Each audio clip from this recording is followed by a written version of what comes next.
कोई भी दरख्त जब हम लगाते हैं वो उसी वक्त आपको फल नहीं देता।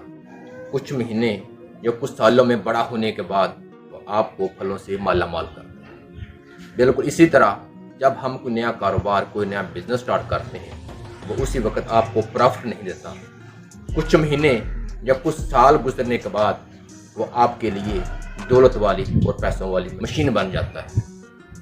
और जो लोग ये सोचते हैं कि मैं वही कारोबार करूँगा, वही बिजनेस करूँगा जो इब्तदा में ही मुझे पैसे देना शुरू कर दें, मैं उन लोगों को ये कहता हूँ कि ऐसे लोग कभी भी नया कारोबार, नया बिजनेस स्टार्ट नहीं कर पाते, कभी भी शुरुआत नहीं कर सकते। क्योंकि कहते हैं कोई भी कारोबार हम स्टार्ट करते हैं पहले उसमें लगाया जाता है, इन्वेस्ट किया जाता है, फिर उसके बाद ग्राहक बनाया जाता है, फिर उसके बाद कमाया जाता है।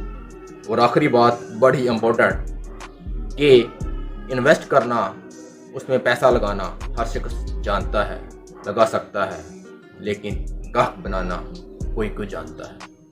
असल यही है, जो शख्स ग्राहक बनाना जानता है वही कमाना भी जानता है, वही कारोबार करना जानता है।